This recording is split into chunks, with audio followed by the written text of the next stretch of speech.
Hello everyone, मेरा नाम है प्राची और मैं आपके लिए ले आई हूँ next video of pedagogy that is learning disability. तो इससे पहले वाली वीडियो में हमने करा था आरटीई एक्ट। वो वीडियो, उसका लिंक आपको डिस्क्रिप्शन में मिल जाएगा। पैडागोजी के कुछ मेन कंसेप्ट जो मैं आपको समझाने वाली हूँ, वो पूरी सीरीज का आज है पार्ट नंबर 2। ठीक है, इससे पहले आरटीई एक्ट हमने करा था जो कि काफ़ी ज़्यादा क्वेश्चंस उससे बनते हैं पेपर में। अगर आप प्रिपेयर कर रहे हो सीटेट के लिए या किसी केवीएस के लिए या एनवीएस के लिए या डी ट्रिपल एसबी के लिए या जो भी टीचिंग एग्जाम्स हैं उनके लिए, जहाँ पे आपसे पैडागोजी पूछी जा सकती है पीजीटी और पीआरटी दोनों लेवल पर। देखिए, पैडागोजी जो कंसेप्ट है, ठीक है, वो हर लेवल पर पूछा जाता है। पैडागोजी बहुत मेन सब्जेक्ट है। अगर केवीएस में बात करें तो पैडागोजी के 60 मार्क्स के क्वेश्चन बनते हैं। वहीं अगर मैं डी ट्रिपल एसबी में बात करूँ तो 80 मार्क्स के क्वेश्चन बनते हैं। अलग अलग डिसिप्लिन में पेपर पूछा जाता है आपसे। पीआरटी और टीजीटी दोनों लेवल पर फर्क सिर्फ इतना है कि आपको ज़्यादा डेप्थ में पूछ लिया जाता है टीजीटी लेवल पर। ठीक है, जितने भी बाकी सब्जेक्ट है, जैसे आपका जर्नल पेपर होता है या आपका मैथ्स हो गया, मान लो साइंस हो गया, एसएसटी हो गया, ईवीएस हो गया, या जो भी है, देखिए, ईवीएस पूछी जाएगी जो पीआरटी के लिए प्रिपेयर करे। टीजीटी में आपको पूछा जाएगा जो भी, जितना भी आप साइंस हो गया, एसएसटी हो गया, एनसीईआरटी बेस्ड। तो लेवल आप होते रहते हैं उसमें और आपको पता भी नहीं है कि आपको जो है एनसीईआरटी में से ही क्वेश्चन दिया जाएगा, लेकिन आप जो है उसको नहीं समझ पाओगे और करके गलत आ जाओगे। ठीक है, तो मैं आपको बताती हूँ कि अगर आपको एनसीईआरटी भी प्रिपेयर करनी है तो उसका लिंक भी मैं आपको डिस्क्रिप्शन में दे दूंगी।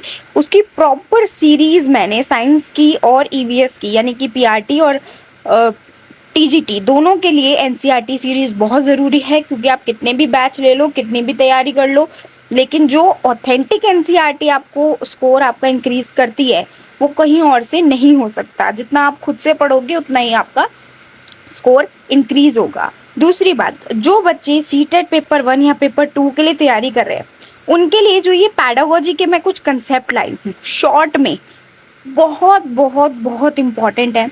कोई बहुत बड़ी वीडियो मैं नहीं इसमें डाल रही हूँ, छोटी सी वीडियो में सारा कंसेप्ट क्लियर कर रही हूँ और इनमें से क्वेश्चन बनने के 100% चांसेस है। ठीक है, आप प्रीवियस ईयर पेपर उठा के देख लो, लर्निंग डिसेबिलिटीज हो गया, आरटी एक्ट हो गया, अ लॉट ऑफ क्वेश्चंस, बहुत सारे क्वेश्चंस इन्हीं कंसेप्ट में से बनते हैं।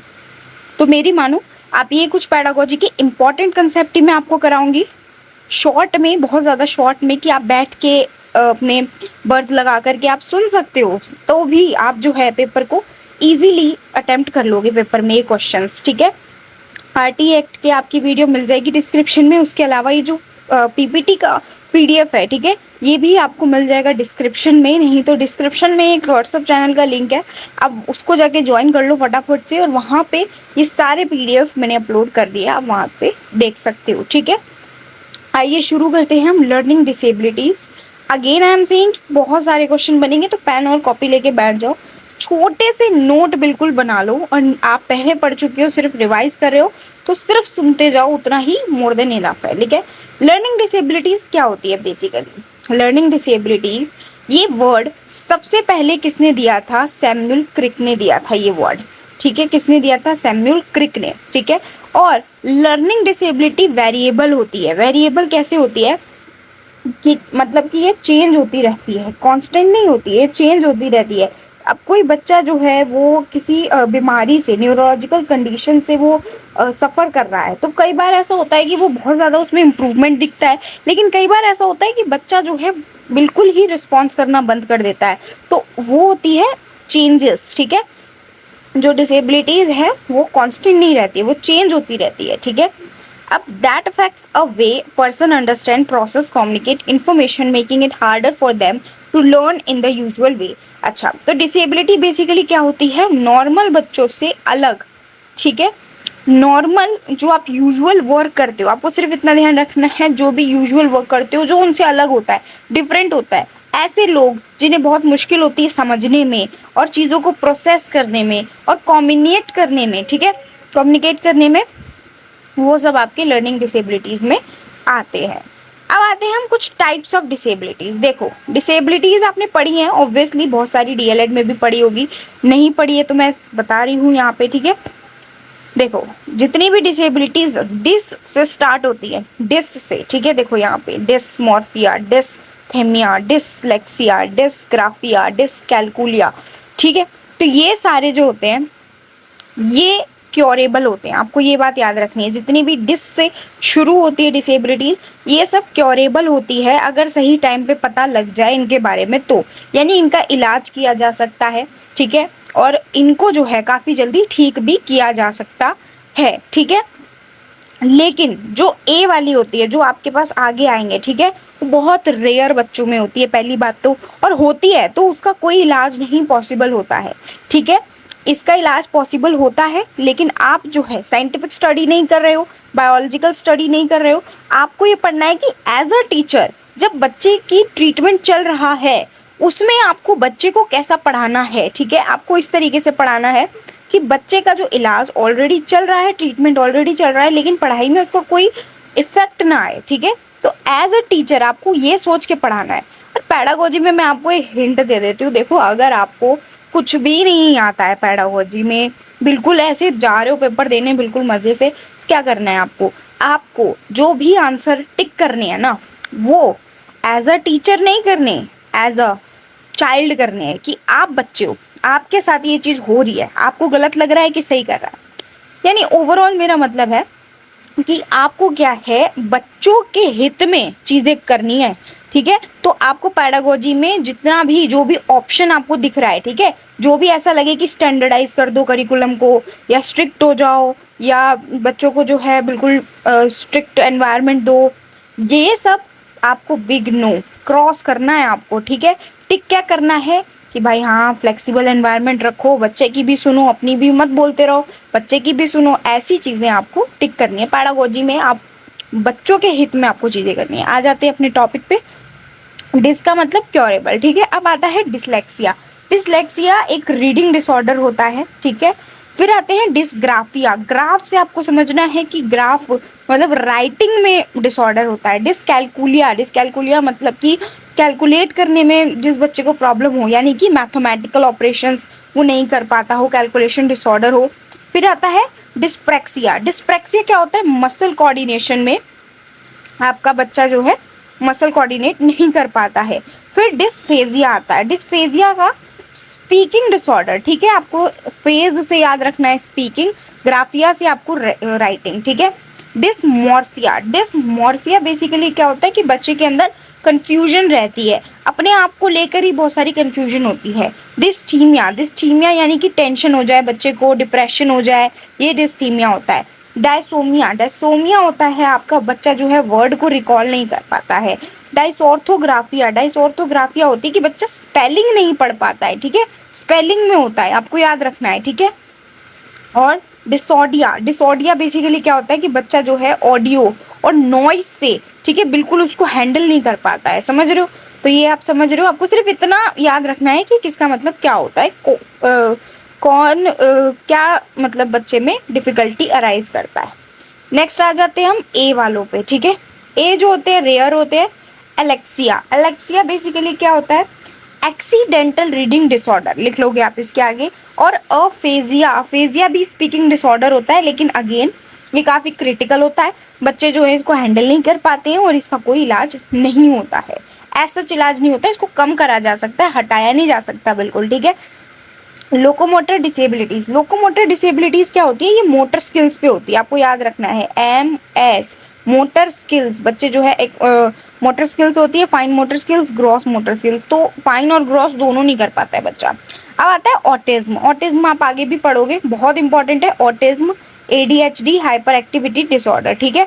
ऑटिज्म क्या होता है, ऑटिज्म होता है जब बच्चा रिपीटेडली बिहेव करे, ठीक है। जैसे मान लो एक ही बात को बार बार बोलता रहे, जैसे छोटा बच्चा है वो कह रहा है mummy mummy mummy mummy mummy mummy, पानी पानी पानी पानी, तो ये रिपीट करता रहे तो दैट इज ऑटिज्म। ADHD क्या होता है, ADHD है attention deficit hyper activity disorder. Attention deficit hyper activity disorder क्या है, देखो कोई बच्चे होते हैं वो एक जगह अपना ध्यान केंद्रित नहीं कर पाते, कॉन्सेंट्रेट नहीं कर पाते हैं बिल्कुल। तो उनको क्या प्रॉब्लम होती है, usually attention deficit hyper activity disorder की प्रॉब्लम होती है कि बच्चा क्या है एक जगह पे बिल्कुल ध्यान नहीं लगा पाएगा। अगर आप उसको कोई चीज करने के लिए दोगे वो इधर उधर उधर उधर ध्यान रहेगा, कभी भी बिल्कुल भी फोकस नहीं कर पाएगा वो, ठीक है। अब आते हैं, देखो मेरी बात मानो, ये वाला पेज, ठीक है, और ये वाला पेज अपनी कॉपी में छाप लो, अपने दिमाग में छाप लो। ये very very very very important है। अब इसमें क्वेश्चन बनता कैसे, इसमें क्वेश्चन बनता है कि आपको ऐसे दे देंगे कि डिस्ग्राफिया है और मैच द फॉलोइंग में दे देंगे, या आपको ऑप्शन में देंगे which one of the following is incorrectly paired, या which one of the following is correctly paired, ठीक है। तो ये बहुत इंपॉर्टेंट है, आपको याद रखना है, ठीक है। आइए शुरू करते हैं। डिसलेक्सिया, अगर किसी बच्चे को डिसलेक्सिया है आपकी क्लास में, आप कैसे ट्रीट करोगे एज अ टीचर। बहुत इंपॉर्टेंट पेज है, ध्यान से सारी चीजें सुनना। हम फोनिक साउंड का यूज करेंगे, ठीक है, फोनिक्स का यूज करेंगे और मल्टी सेंसरी लर्निंग कराएंगे। एक्स्ट्रा रीडिंग टाइम भी देंगे बच्चों को, याद कर लेनी है, लिख लेनी है चीज। डिसग्राफिया है, बच्चे को पेंसिल पकड़ना सिखाएंगे। लाइंड पेपर देंगे, पेपर ऐसा देंगे, ठीक है, और राइटिंग को ब्रेक करेंगे स्टेप्स में। जैसे ए बनाना सिखा रहे हो तो पहले उसको ऐसे सिखाओ, ठीक है, फिर उसको ऐसे सिखाओ, बाद में आप उसको ऐसे सिखाओ। ये भी आपका बच्चे आजकल ऐसे सिखाते हैं, नर्सरी के बच्चे होते हैं ना, उनको ऐसे सिखाया जाता है कि पहले ऐसी मतलब ऐसी लाइन बनाना सिखाई जाती है, फिर स्ट्रेट लाइन बनाना सिखाई जाती है। समझ रहे हो, आजकल ए बी सी डी ऐसे नहीं सिखाया जाता है। आजकल पहले ए बनाना अगर आ गया बच्चे को तो सी बनाना सिखाया जाएगा कि कर्व सिखा रहे हैं, समझ रहे हो, ये होता है। डिस्कैलकुलिया अगर बच्चे को है तो आप अबैकस सिखाओ बच्चे को, games, real life, maths example दो, ठीक है। डिस्प्रैक्सिया है तो मोटर स्किल एक्टिविटी ज्यादा से ज्यादा कराओ, जैसे कि बच्चे को मिट्टी में खेलने के लिए दे दो, ठीक है, या क्ले से कुछ भी बनाने को दे दो। एक्स्ट्रा टाइम हर बच्चे को आपको देना है, मेन आपका ये है, ठीक है। डिस्फेजिया और अफेजिया है, बच्चे को तो धीरे धीरे बोलना सिखाओ, जेस्चर्स से सिखाओ, ठीक है। शॉर्ट रिस्पॉन्सेस के छोटे जवाब वो दे तो धीरे धीरे बोल पाएगा। डिसोमनिया है तो बच्चे को वोकैबलरी की गेम सिखाओ, वर्ड बैंक सिखाओ, सिनोनियम्स बताओ, वोकैबलरी इंक्रीज करो। डिसऑर्थोग्राफिया है तो फोनेटिक स्पेलिंग, इसमें स्पेलिंग की होती है, ठीक है, तो पर्सनल डिक्शनरी बनवाओ बच्चे की, स्पेलिंग गेम्स खिलाओ, ठीक है। और डिसोडिया है तो बच्चे को क्या कराओगे कि पहले तो नॉइस रिड्यूस करो, जितनी भी बाहर से आ रही है उसको दिक्कत होगी, वो कुछ भी नहीं कर पाएगा, ठीक है। ओरल इंस्ट्रक्शन दो, और एक तो आप कम आवाज में बात करो बच्चे के साथ में, ठीक है। एलेक्सिया है बच्चे को तो लार्ज प्रिंट पे और पिक्चर वर्ड कार्ड और रिपीटेड रीडिंग पिक्चर ये करवाओ बच्चे को। एडीएचडी, ऑटिज्म और लोकोमोटर, ये तीनों इनमें भी वेरी वेरी इंपॉर्टेंट है, ठीक है। मैंने कहा कि ये वाला पेज और ये वाला पेज इंपॉर्टेंट है, लेकिन इन दोनों का भी इंपॉर्टेंट है ये तीनों, ठीक है, बहुत पूछा जाता है। अगर बच्चे को एडीएचडी है, ठीक है, बच्चे को शॉर्ट टास्क दो, छोटे टास्क दो, इंस्ट्रक्शंस क्लियर रखो, एक्टिविटी कराओ। ऑटिज्म है अगर बच्चे को तो शेड्यूल जरूर आपको देना है बच्चे को, ठीक है, schedule is very important autism अगर है बच्चे को तो, ठीक है। रूटीन तैयार करना है, सोशल स्किल्स एक्टिविटी दो बच्चे को। लोकोमोटर डिसेबिलिटी है तो एक तो बच्चे को सिटिंग सपोर्ट देना है, ग्राउंड फ्लोर पर क्लास रखनी है, पीयर असिस्टेंट और एक्सेसिबल क्लासरूम, ठीक है। अब आ जाते हैं RPWD act, very very important, again पूरी वीडियो ही इंपॉर्टेंट है, ठीक है। Right of persons with disabilities, देखो 1995 में 7 डिसेबिलिटी को सरकार ने इस एक्ट में इसके अंदर आती थी, लेकिन 2016 में अमेंडमेंट हुआ इसमें, इस एक्ट में, और 21 डिसेबिलिटीज जो आप आगे पढ़ोगे वो इसमें इन्वॉल्व होने लगी। अब आते हैं कुछ ऑब्जेक्टिव्स पे। देखो ऑब्जेक्टिव्स क्या है, सबसे पहले टू स्पेल आउट रिस्पॉन्सिबिलिटी, फिर है बैरियर फ्री इन्वायरमेंट। देखो बच्चा क्या है, बैरियर्स उसके लिए नहीं होने चाहिए, उसकी पढ़ाई में कोई भी रुकावट नहीं होनी चाहिए। उसकी डिसेबिलिटी भी है, वो डिसेबल भी है, उसके बावजूद जो बच्चा है, ठीक है, वो क्या है, बैरियर फ्री लर्निंग करे कि कोई भी चीज उसकी पढ़ाई में बाधा नहीं बने, इंक्लूजन, देखो इंक्लूजन की एक प्रॉपर मैं वीडियो बनाऊंगी। इंक्लूजन बहुत इंपॉर्टेंट टॉपिक है एंड प्रॉपर इस ये पूरा प्रॉपर एक चैप्टर है, आप समझ रहे हो, पूरा एक चैप्टर है और इसमें से बहुत क्वेश्चन बनते हैं, ठीक है।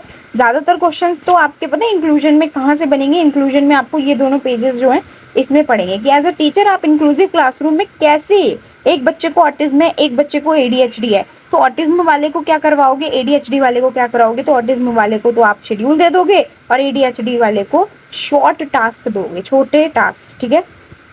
इंक्लूजन, और बेसिकली इंक्लूजन क्या होता है आप सबको पता होगा, जितने भी डीएलएड अगर आपने पास कर लिया है या नहीं भी करा है या सीटेट में आपको करना है, तो सिंपली क्या है, इंक्लूजन बहुत इजी है, कुछ नहीं होता।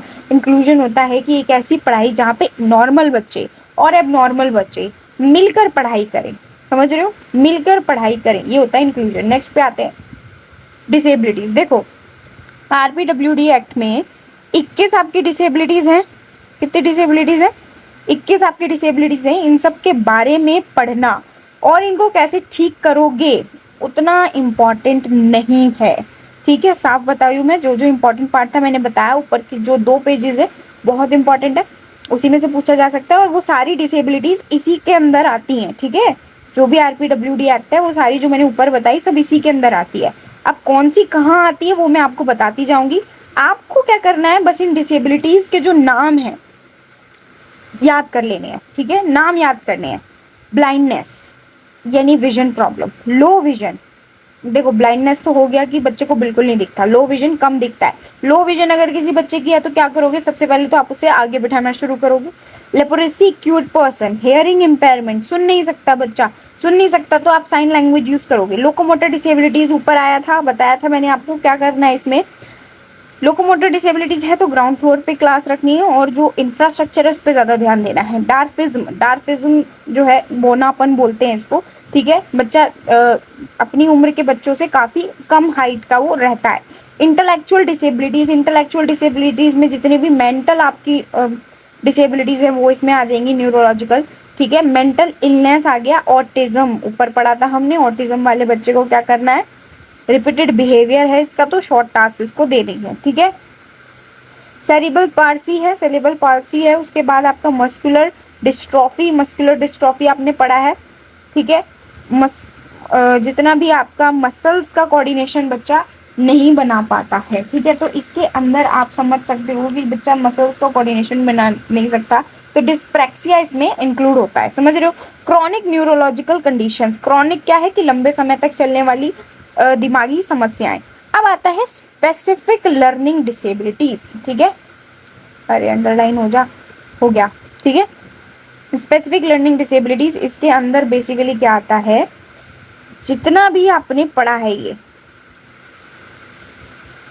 हमारा ये, ठीक है, dyslexia, dysgraphia, dyscalculia, dyspraxia, dysphagia, dysmorphia, dysthymia, dysosmia, dysorthographia, disordia, ये सब हमारा आता है किसके अंदर, specific learning disabilities. Specific learning disability simply कि स्पेसिफिकली बच्चा कोई चीज नहीं कर पा रहा, जैसे बच्चा जो है लिख नहीं पा रहा है, समझ नहीं पा रहा है, कैलकुलेट नहीं कर पा रहा है तो डिसकैलकुलियस को हो गया, लिखने में बहुत समस्या है तो डिस्ग्राफिया हो गया। तो स्पेसिफिक लर्निंग डिसेबिलिटीज इसी में से क्वेश्चन बनते हैं ज्यादातर।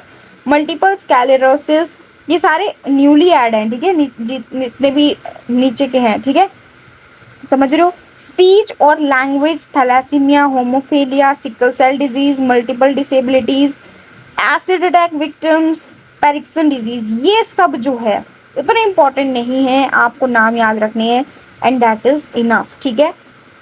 तो ये था एक पूरा आपके लिए पूरा तैयार किया था मैंने, आप अच्छे से समझ गए होंगे मुझे पूरी उम्मीद है। अगर फिर भी कोई डाउट रहता है, हर वीडियो में मैं बोलती हूँ, फिर से मैं बोल रही हूँ कि कोई डाउट रहता है तो ज़रूर आप कमेंट कर दो, लेकिन आप नहीं करते हो तो शायद आपको कोई डाउट ही नहीं होगा, ठीक है। तो आपको बेसिकली क्या करना है, जो मैंने कहा है वो ज़रूर करना है, ठीक है, और इसको अच्छे से पढ़ लेना है, समझ लेना है, इससे क्वेश्चन पक्का बनेंगे। और ये वीडियो आपने वीडियो सुनी होगी, सुनने में ही आपको इतने अच्छे से याद हो गया होगा कि आपको जो है सिर्फ एक रिवीजन करनी है, मॉक टेस्ट लगाना है और आपके फुल मार्क्स आएंगे, जितने का भी आप मॉक टेस्ट लगाओगे इस वाले टॉपिक में। ज़रूर आप चैप्टर टेस्ट ज़रूर दिया करो, ठीक है।